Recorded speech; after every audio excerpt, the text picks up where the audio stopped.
Hey folks, it's Saturday, September 29th, and this is truly my last time out garage sale hunting for the season. Stick around and let's see what I find this time.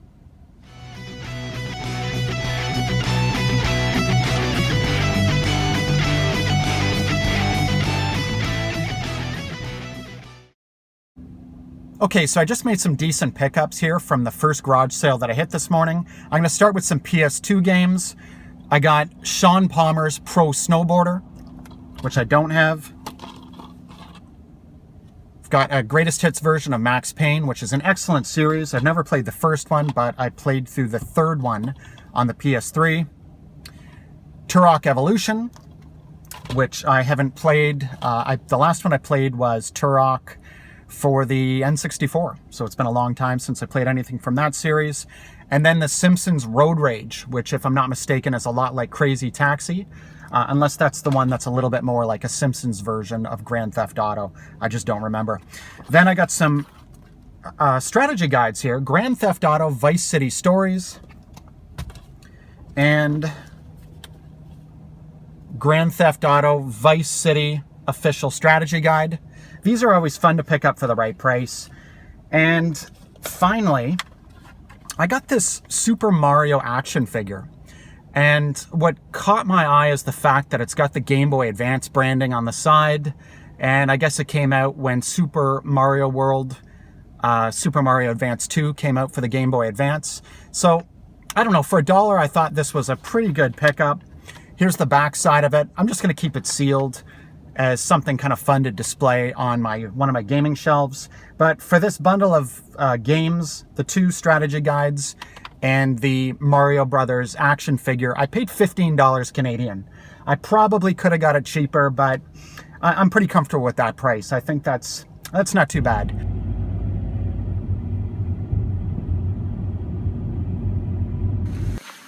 Here's some more video games that I found at another garage sale. For starters, we've got a PS2 Slim Bundle.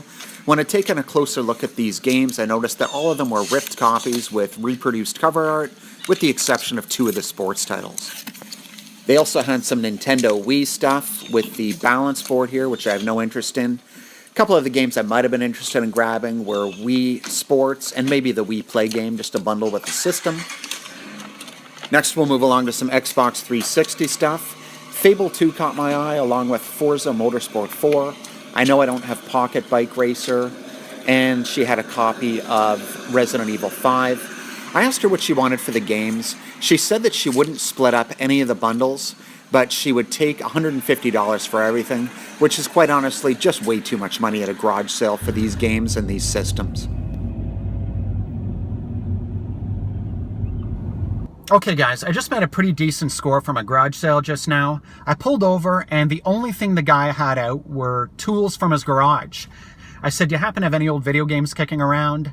I started naming systems like Atari, Nintendo, Sega, Game Boy, PlayStation, Xbox, and he told me he sold off all of his consoles a couple of years back, but that he did have something with Missile Command on it, and if I'd give him a couple of minutes, he'd go in the house and see if he could find it.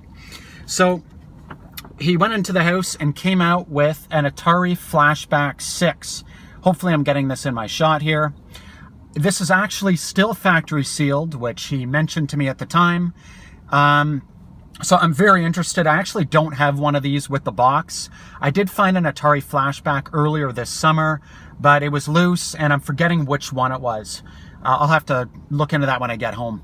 Anyways, I asked him what he wanted for it, and he said that they're probably about $30 brand new, which I quite honestly don't have any idea about.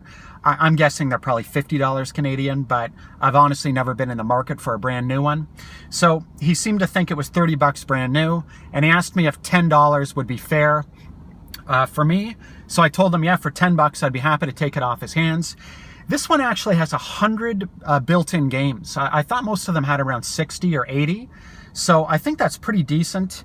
There's some standout titles on here. You've got Centipede, Asteroids, Space Invaders, Sword Quest, Yar's Return, which I've never heard of.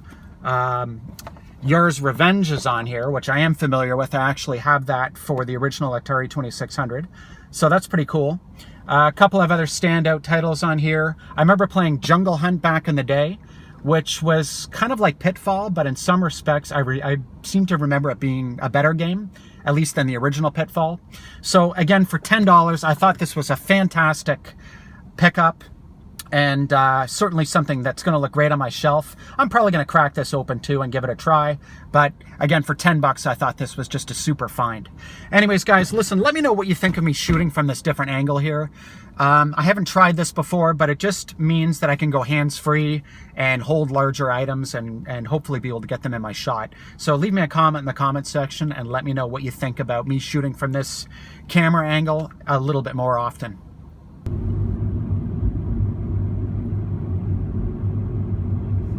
Okay, so I just bought a stack of games here for $2 each, and I also found an action figure. So I'm going to run through everything right now. For starters, for the Nintendo 3DS, I found Carnival Games Wild West 3D, which I don't have in my collection yet. For the Nintendo Wii, I got Namco Museum Remix. I think I've got 1 or 2 copies of this game already, but I'll probably bundle this with an extra Wii and sell it off. Also for the Wii, I got Super Monkey Ball Banana Blitz. This next game caught my attention. I'd never heard of it before, but what jumped out at me was seeing Guile here from Street Fighter on the cover. The game's called Capcom Fighting Evolution, and on the back it says, this all-new game lets you choose from Street Fighter characters spanning Street Fighter 2, Street Fighter 3, Street Fighter Alpha, Darkstalkers, and Red Earth. Never before released in the USA. So I'm a big fan of Street Fighter, and I actually think this game's going to be awesome. So let me know in the comments if you've heard of this game and if it's a good one. Either way, though, I think this is a pretty cool one to add to my collection.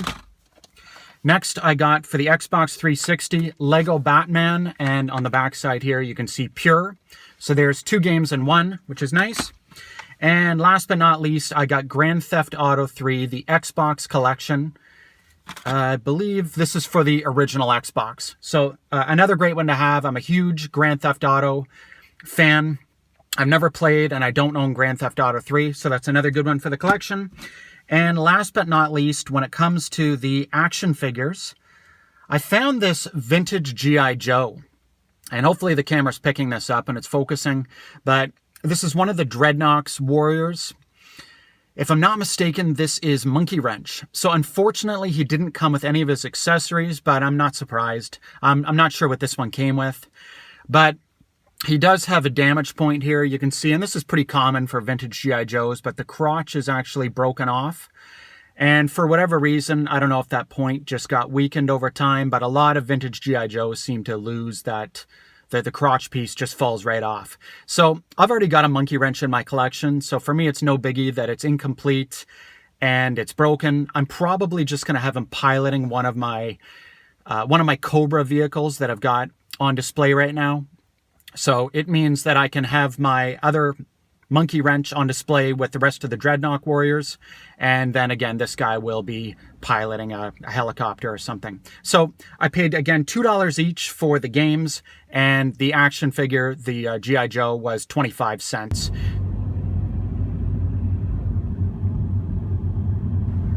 Okay, so I just made another quick purchase here. For $5, I found myself a couple of OG Xbox controllers that both look like they're in serious need of a cleaning. And I also got the AV cables there.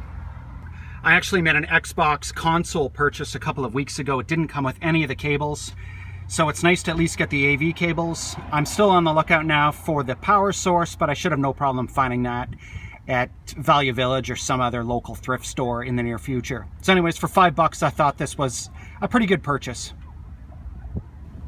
Okay, so I haven't had any luck finding anything for the last half hour or so I think I'm going to leave it at that for today.